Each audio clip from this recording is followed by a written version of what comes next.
Mm. Mm. Okay. It's Warren DePonalux. I'm at the Taubman Cancer Center here at the University of Michigan Hospital. Um, I believe less than 30 minutes ago, I was going to the emergency room here at this hospital, and I was going to enter through the emergency room entrance, and then some man came out in all black with a black fedora hat, white man, and he started jamming up my phone because he anticipated I was going to start recording, um, walking into the emergency room and telling the emergency room personnel what my condition and symptoms were, so that there's a public record account. Um, and so this is what I call gang stalking theater. They've just decided to be loud like this to over talk my speech. Um, it's just anyway. I apologize about that. Um, and right now I'm charging up my phone, so I'm not really in a space right now that I can move without my phone not having a power source. So anyway, moving on.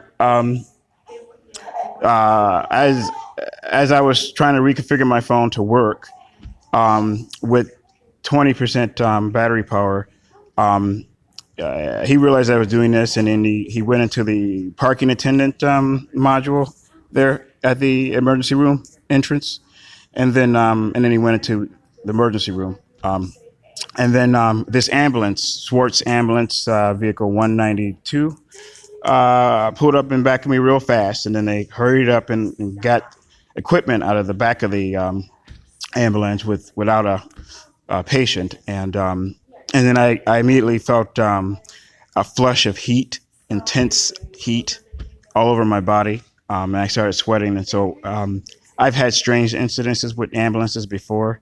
I've never seen this Swartz ambulance company, so I'm going to look for their insignia, and post it with this video. Um, and then they pulled out some equipment on a stretcher bed, and then my phone went from 20% battery power to nothing, and cut off. So again, I've experienced this with Huron Valley ambulance company and service at the Delana Shelter Center that I stay at. Uh, so anyway, I walked around the corner here to the cancer center. I'm in the lobby, and I've plugged up my device and charging. Now it's 11% energy, and it's if you look at the time step up in the far right corner, you'll notice how much time has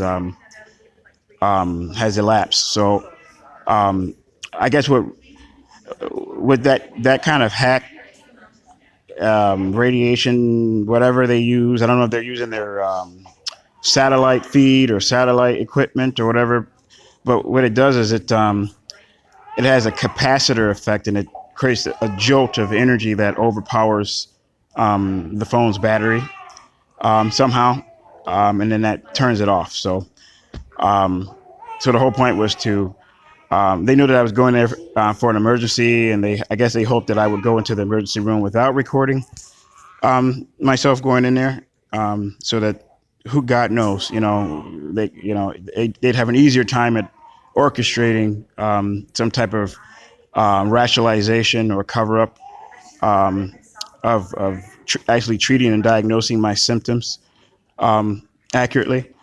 Um, so the reason why I'm here is because last night while sleeping at the Atlanta Shelter Center, in my sleeping room, room 308.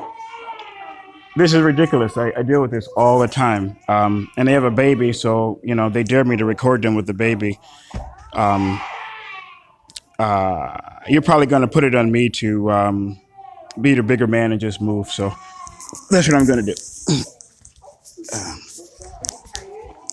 But Ann Arbor is crazy like this. I've posted a lot of videos where people use their babies and their children. They're mad that I posted videos of students hacking and conducting highly criminalized acts of hacking and exploiting my use of the internet. They're mad that I have postings about Muslims and Jews killing babies in their wars. The crazy people here in Ann Arbor, fanatics, just fanatics. They don't believe in freedom of speech or freedom of publication. And believe it or not, a great vast majority of them have access to some app where a targeted individuals they can see everything on a targeted individual's phone, such as mine, and and coordinate all kinds of plotting schemes of from exposing them to harm to setting up a circumstance to hack their device when they use public Wi-Fi at a public place. And I made videos being in the hospital here at the emergency room of this kind of activity. So I present it to you for your judgment. If it looks delusional or psychosis to you, I'm going to make the video anyway because they're hoping that I will succumb to that thinking and defer. Oh, okay. So now that I've explained enough, then I've got a little peace and quiet here. That baby hadn't cried since I sat here the whole 10 minutes. So it's very likely that they pinched that baby or they made him or her cry. I don't know. If you were just sitting here and listening to this lady, I mean, she's laughing and giggling now. It's just, it is so scary, bizarre. She's just, I don't know. Anyway, so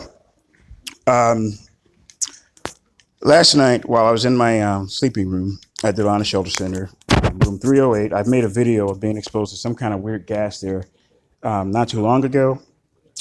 But I didn't have a problem with breathing last night. But I did have a problem with experiencing blunt, sharp, intense burning pains, specifically to my pancreas, which I've never experienced my whole 40 years of living. I think it's possible that, well, okay, I can't confirm it, but I've been suspicious that University of Michigan's association with this homeless shelter involves unconsented to and unethical human radiation experimentation. And so it accounts for a significant amount of the electromagnetic energy phenomena experiences that I record, and a lot of which I don't record because I find that they may be too insignificant or difficult to explain, or that I don't understand enough about them. But I'm here to have my pancreas checked to make sure that it's okay. And I'm also going to call my insurance company and arrange a transportation to a hospital outside of Ann Arbor because I believe that the University of Michigan emergency room and health system is actively engaged and has established a precedent of compromised care for me, and they're not being forthcoming of my true latent, perhaps serious conditions that could explain some of the weird symptoms and electromagnetic energy phenomena that I experience.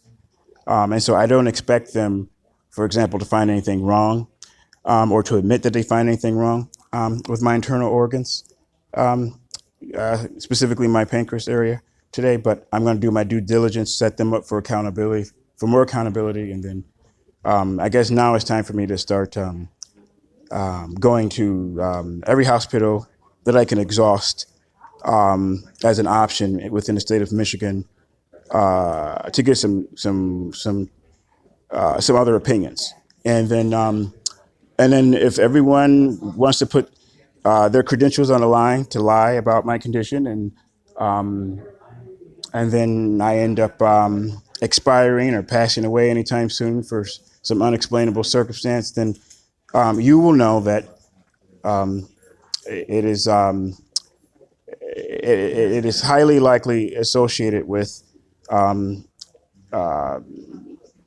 some cover up of whatever harm that has been brought upon me and my body by radiation experimentation associated with the University of Michigan solely and specifically, and having the influence to get other hospitals outside of Ann Arbor within the state of Michigan, I guess, to help them cover up for that. But I have a psychiatrist that I've seen for 10 plus years now. He's confirmed that I'm not psychotic or delusional. I've gone to the state of Michigan highest psychiatric hospital recently. I was there only for 3 weeks. They confirmed that I don't have a serious mental illness associated with delusional or irrational thought process or thinking. And then I have a history, a psychiatric evaluation dating back to 2012 that also substantiates that. It's only since I moved back here in Ann Arbor in 2016 that I started experiencing harassment from the police, in which they demonstrated outright using electromagnetic equipment such as radar guns, radar guns against me, directed at my face and my body, and then other means of technology that I couldn't see, but within close proximity of the vehicle, I experienced harm. They've even followed me into the emergency room here at the University of Michigan, an Officer Peterly, I believe specifically, and shocked me in the heart. While I was leaving the hospital, the emergency room, after being shocked in the heart by his partner, an Officer Alstein of the Ann Arbor Police Department, which led to me having to go to the emergency room in that instance in the first place. So clearly, there is a collaboration with the University of Michigan Hospital emergency room personnel and local law enforcement, which includes the Ann Arbor Police Department and the Washtenaw County sheriffs. I've been set up recently in some circumstance in which charges have been brought against me that warrant the Ann Arbor Police Department taking DNA sample for me. So God knows what U of M is doing with that. They probably are conducting some analysis of my radiation harm, since that's really the only means by which to detect how much radiation I've been exposed to and how much harm has been withstood by my molecular makeup and chromosome and genes, DNA and RNA strand structures. So I'm sure that that was the whole point of this, of being set up in that way, so they could measure the extent of harm that I have. So now I need to do my due diligence and go to an independent agency to have that kind of testing done as well. So that's the events to date. I will be making a follow-up video of my engagement with the emergency room staff right after I charge up my phone a little bit more here and upload this video. Yeah.